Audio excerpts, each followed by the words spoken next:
Welcome back. आज बात हो रही है संचार साथी ऐप की, आपके फोन का पहरेदार, क्योंकि सरकार ने अब कहा कि भाई ये आपके फ़ोन में प्री इंस्टॉल्ड आना चाहिए एक ऐसा ऐप जो आपको कई तरह के फर्जीवाड़े से बचा सकता है। जो आजकल ऑनलाइन फ्रॉड बहुत बढ़ गया है, लेकिन थोड़ी कंट्रोवर्सी इसके ऊपर हो आई, और अब तो राजनीति भी जहां कहा जा रहा है कि भाई ये जासूसी करेगा, this not good for you और तमाम चीज़ें। लेकिन ब्रेक से पहले उस पर काफ़ी सारी बात हुई। अब थोड़ी और बातचीत करते हैं। प्रशांत शर्मा और ध्रुव भूटानी दोनों हमारे साथ बने हुए हैं। प्रशांत, एक चीज़ कि चलिए एक ऐप है, ये तो हमारी मदद करने के लिए आया, लेकिन जिस लिहाज से, जिस पैमाने पे, जिस अमाउंट में साइबर फ्रॉड्स बढ़ रहे हैं, क्या हमें कुछ एक बड़े सॉलिड प्रोग्राम नेशन वाइड, कुछ एक ऐसे तंत्र की ज़रूरत है जो इसे रोके? क्योंकि अब तो आप देखिए हर रोज़, चाहे आप सोशल मीडिया पे पढ़ें, चाहे अखबारों में पढ़ें, चाहे टीवी पे पढ़ें, इतने इंसिडेंसेस, और मुझे लगता है वो भी हाफ रिपोर्ट होते हैं, जहां पर ऐसा लग रहा है हर दूसरा आदमी साइबर फ्रॉड का शिकार बन रहा है। देखिए विपिन जी, जब से ये साइबर फ्रॉड चालू हुए, उनका रिपोर्टिंग मैकेनिज्म भी सरकार ने बनाया है। लोगों को धीमे-धीमे अवगत करा है। पहले डिजिटल अरेस्ट हुए थे, कुछ स्कैनिंग के या ओटीपी वाले बहुत सारे स्कैम्स हुए, तो वहाँ पर अभी पब्लिक इज़ अवेयर कि मेरे को अपना पासवर्ड शेयर नहीं करना है, मेरे को साइबर अरेस्ट जैसी कोई चीज़ नहीं होती। तो लोगों लोगों को जानकारी है, लेकिन वो जानकारी अभी तक हिंदुस्तान के सारे सिटिज़न्स को नहीं है। सो शायद ये सरकार का एक और कदम है, जिससे सरकार अपनी बात जो है हर सिटिज़न के सामने रख सके। लोगों को भी विजिलेंट रहना पड़ेगा। लोगों को सजग रहना पड़ेगा कि वो भी अपने ओटीपी और किसी को ना शेयर करें। लेकिन जब पहले लोग ओटीपी शेयर कर देते थे और उनके साथ साइबर फ्रॉड हो जाता, तो उनको यही नहीं मालूम होता था कि उनको वो रिपोर्ट कहाँ करना है।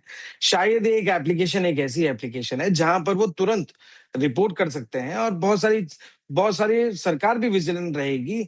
और मेरे ख्याल से तो कम्युनिटी लेवल पे जब तक ये बात नहीं होगी ना, जब तक सारे लोग इस एप्लीकेशन के बारे में बात नहीं करेंगे, तो और जब बात करेंगे तो और भी बहुत सारी चीजें निकल के आएंगी कि उनको किस तरह से सजग रहना चाहिए। सो आई गेस ये सरकार की एक पहली स्टेप जो है वो बहुत अच्छा स्टेप है। इसी को और आगे इवॉल्व भी करना चाहिए सरकार को, कि किस तरह से वो नेशनल सिक्योरिटी के लिए भी इसको यूज कर सकती है, कि कोई दूसरे देश का आदमी आके कोई स्पूफिंग फोन तो नहीं यूज कर रहा, या उसकी गतिविधियां किस तरह से। तो आई गेस ये एक पहला पहला स्टेप है। इसके आगे इस एप्लीकेशन को इवॉल्व होना है अभी, और ये तो अभी पहला कदम है। तो देखिए, दो तरीके हैं किसी चीज़ को हैंडल करने के। एक तो कि हाँ ठीक है, हमें जागरूक बनाना है, हमें लोगों को अवेयर करना है, उससे बहुत सारी चीज़ें रुकेंगी, उससे बहुत फ़र्क भी पड़ता है। अगर आप जागरूक हैं तो बहुत सारे फ्रॉड्स वहीं रुक जाते हैं। लेकिन दूसरी ये साइड है कि जो वो पूरा तंत्र है जो ये सारी खुरापातें कर रहा है, उसकी धरपकड़ भी करनी है। क्या उसके लिए अभी हमें और कुछ करने की ज़रूरत है? दूसरे देशों में क्या हो रहा है, क्योंकि ये तो खतरा जो वर्ल्ड वाइड है। ध्रुव। बिल्कुल, एंड आई फील के एनफोर्समेंट इनएक्टमेंट ज्यादा एनफोर्समेंट का जो है वहां पे कंसर्न है। अब जैसे ये ऐप जो है, ये प्री इंस्टॉल कर दिया एंड इतना शोर मच गया इसके अराउंड। ऐप तो ये पहले भी अवेलेबल था। Problem is awareness.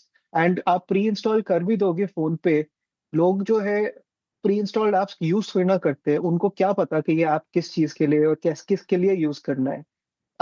सेम अगर आप देखा जाए तो कि ये डू नॉट डिस्टर्ब पॉलिसी आई थी फ्रॉम ये टेलीकॉलर्स के अगेंस्ट। एंड जितना मर्जी हमने रजिस्टर कर लिया, वो उसकी इन्फोर्समेंट इफेक्टिव नहीं है। क्योंकि अभी हमारी इस वीडियो कॉल के दौरान जो है, मेरे को 3 बार स्पैम कॉल्स आ चुकी है। एंड मैं फिर भी थोड़ा टेक्निकली इंक्लाइंड यूजर हूँ। तो आप बाकी लोगों का सोचो। एंड आई थिंक यही इन्फोर्समेंट का थोड़ा अभी लैकिंग है। आप यूरोप साइड देखो, वहाँ पे जीडीपीआर है, जिसके चक्कर में जो है डेटा प्रिवेंशन जो है, डेटा प्रोटेक्शन जो है सिटीजन्स की बहुत ज्यादा सीरियसली ली जाती है, बिकॉज बहुत ही ज्यादा एक्सटेंसिव फाइन्स भी है, और वो फाइन्स अप्लाई भी किए जाते हैं। And I think similar level of enforcement की भी रिक्वायरमेंट है इंडिया में, कि जो भी आपका अगर आपका डू नॉट डिस्टर्ब रजिस्ट्री जो है उसको ब्रेक करके कॉल कर रहे हैं, उसको फाइन किया जाए। और इतने लेवल का फाइन हो कि वो प्रिवेंट करे और उसका एग्जाम्पल बने।